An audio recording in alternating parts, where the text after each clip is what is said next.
Hey guys, it's the Wandering Wind, bringing you a video about video games and what I like about them.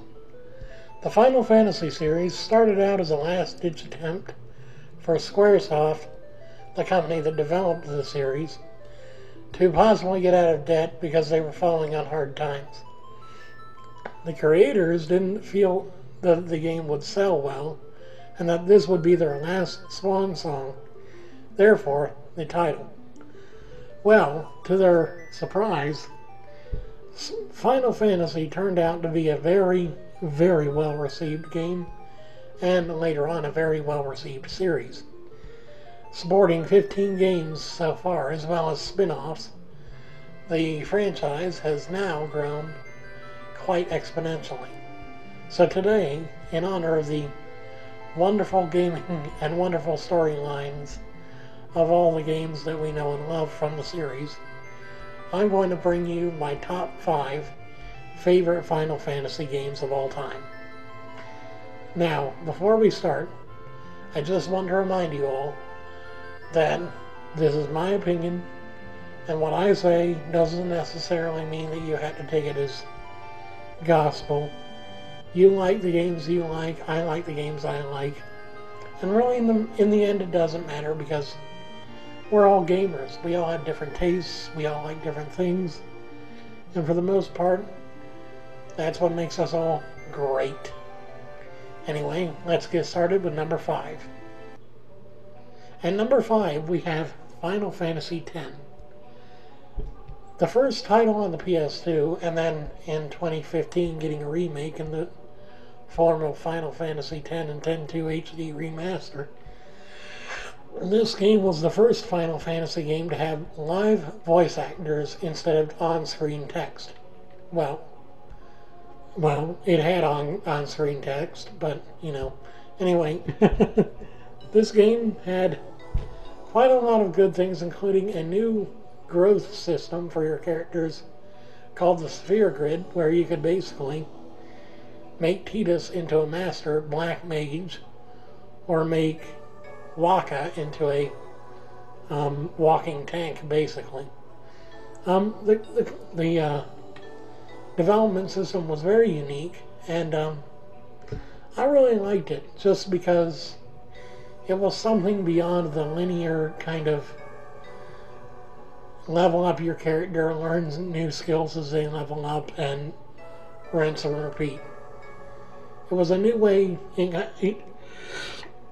In my opinion, it kind of brought back the job system from Final Fantasy VI and the earlier games. Anyway, the storyline for Final Fantasy X is quite interesting. Tidus, the main character, starts out on Xanarkand, a futuristic city with technology up the yin-yang, as a blitzball player. One night, after playing a game of blitzball, the city comes under attack from an entity known as Sin, who we later find out is basically kind of like a huge monstrosity bent on destroying the cities where technology is the strongest. Anyway, you end up in Spira, which is the name of the world as a whole, and come across a young summoner named Yuna. You end up going on a quest to find and collect all the Aeons, and then collect the final summon in order to bring about the end of Sin and create what is known as a calm, or a period where Sin disappears. However, this is not a permanent solution, as summoners have been doing this for years. So, at the end of the game, you actually find out that the Church of VIII, which is the religion that heads the summoners and everything, doesn't exactly tell the whole truth.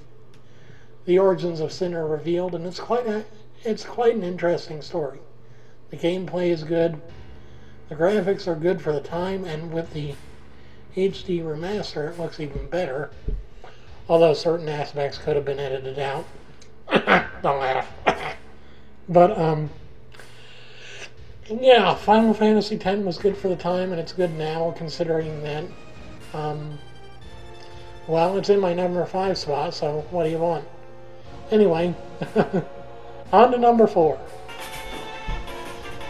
And my number 4 spot is fucked up. Final Laura Fantasy throws her VI, into which him, is the game and it counts as her hitting him, so he kills Terra. It's fucking fucked up, man. It's very well done, even for the 32-bit era. Yeah, I don't want to die. Here you quite a lot go. of good storytelling and graphics as far as the animations for summoning and shit, this is not a preemptive overall attack. cutscenes Please and do not stuff. use Blizzard. Please do not use Blizzard. Please do not use Blizzard. Please do not use Blizzard. Please do not use Blizzard. He used Blizzard. God Too damn it. terribly often, just I because fucking of the hate fact you. that it didn't look much different from the regular gameplay. Shitty dicks and shitty balls. Oh as no. to the gameplay was pretty good. The job class system was actually my favorite part of the Final Fantasy VI and 5 generations. Like I said before with Final Fantasy X, Final Fantasy VI had you controlling different characters and you basically grow them into whatever kind of class you wanted. They had the red mage, the black mage, the white mage, the warrior, the defender, the monk. You got fucked up, man. All I in got you in the face although with my Fantasy bukkake. These big some crazy fucking lyrics.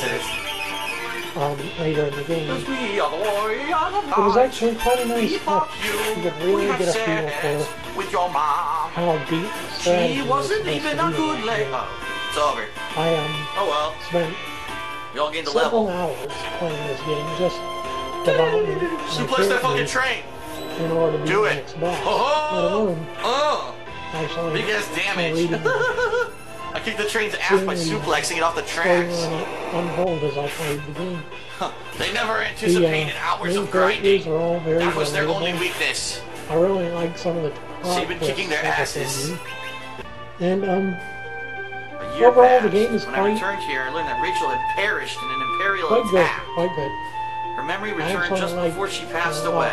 The last thing she uttered was my name. I should never have left her side. I failed her. To a lot of the feature titles. Anyway, on to number 3. The game that I have at number 3 will probably tick some people off just because they feel this game should be rated higher. But my number 3 spot would be Final Fantasy VII. And before you all hate me for this, I just want to say I do love it. It's just, it has its place in this list because of the upcoming 2 games.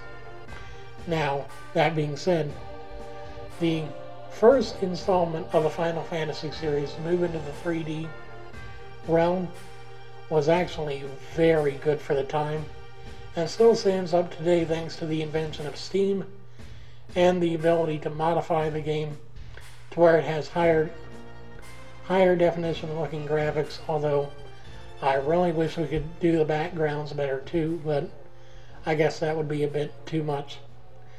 Anyway, the gameplay was very good, although I did find the inability to really learn and keep skills to be a limiting factor in how I played the game, considering that you really just needed to have the right materia and then just equip it in the slots that you had. Considering that you were limited by the amount of slots that you had in your particular weapon and armor, I didn't exactly like that too much, but then again, it was a very good game for the time.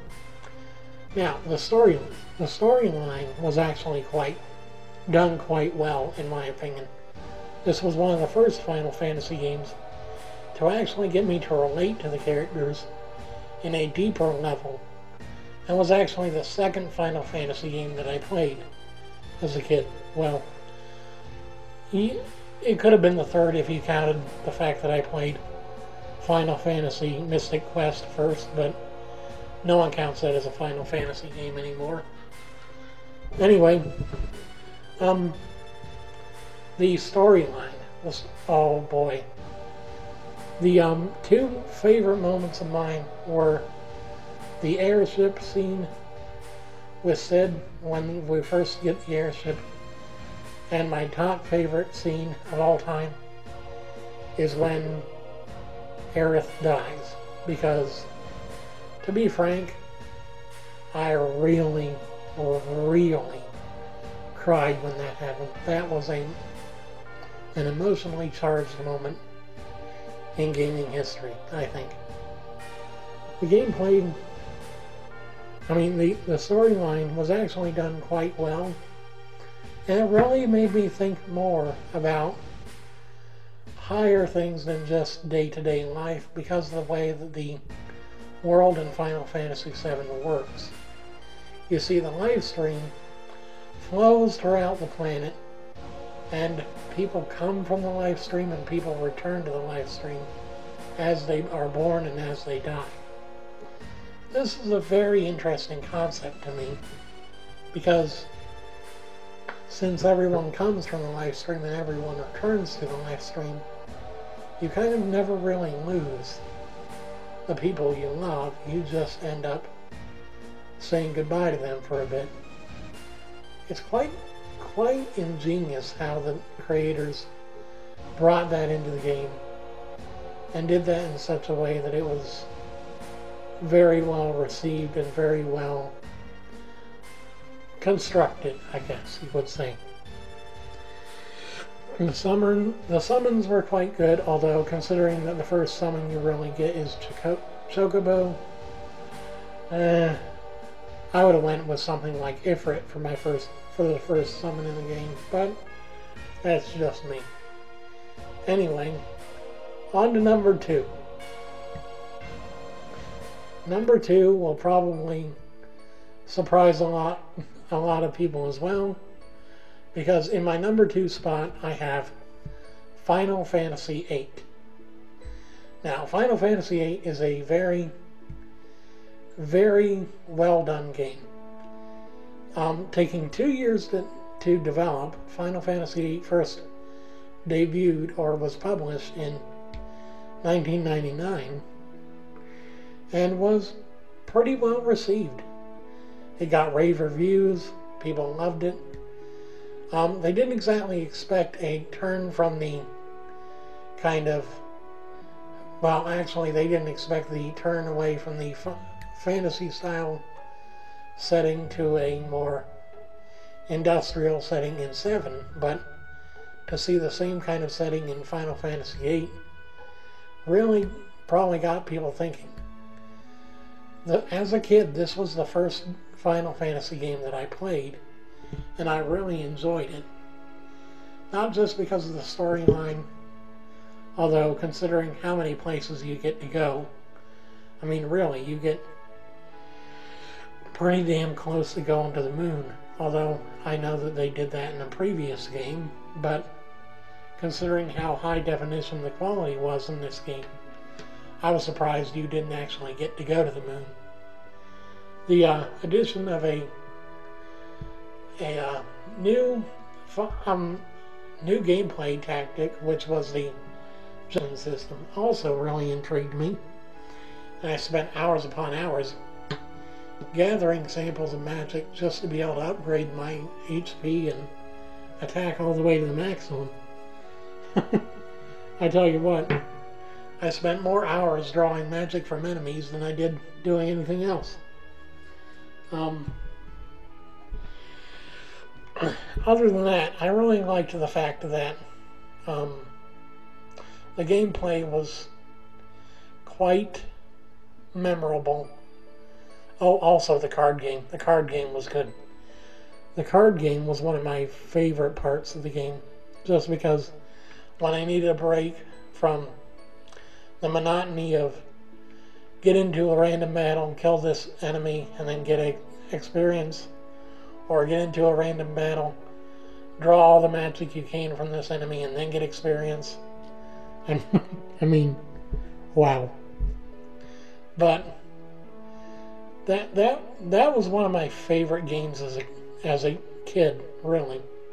And I started playing the Final Fantasy games when I was 10 I think.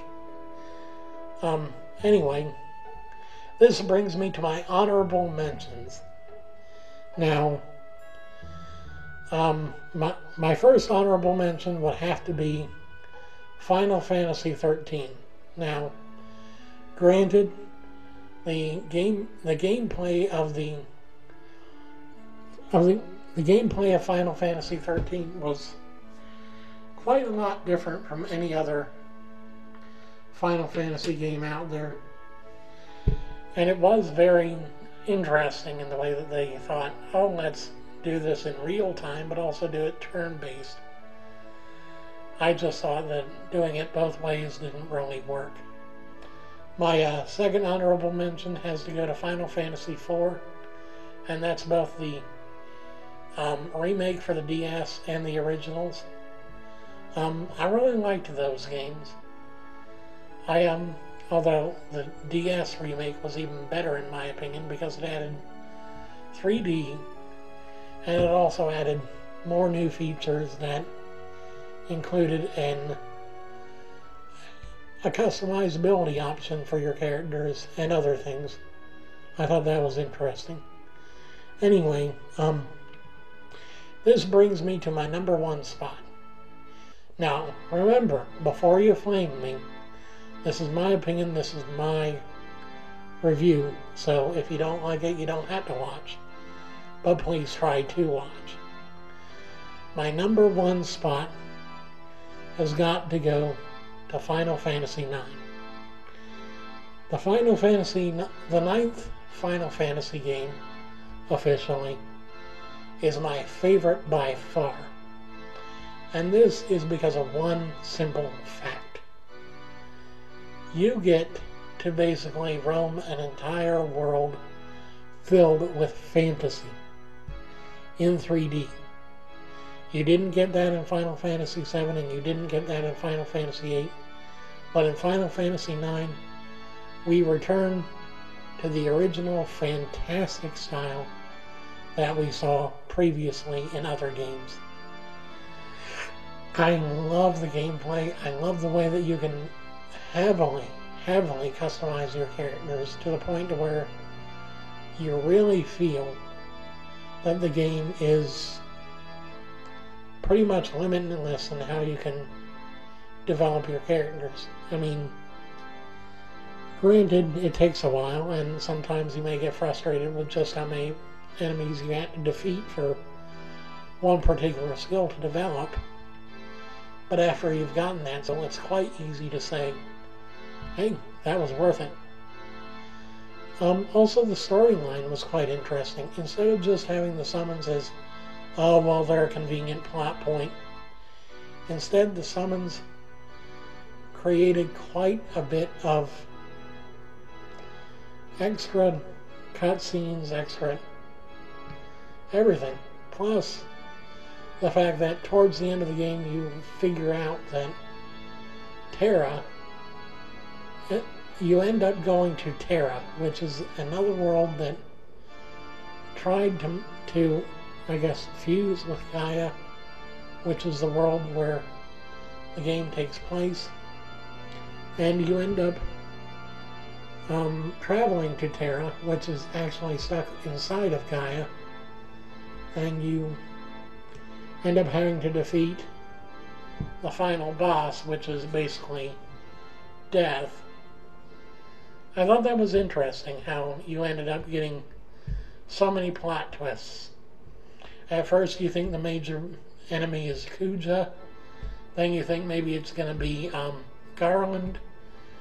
We find out that there's another world inside of yours, and then you end up finding out that the big boss is actually Death himself.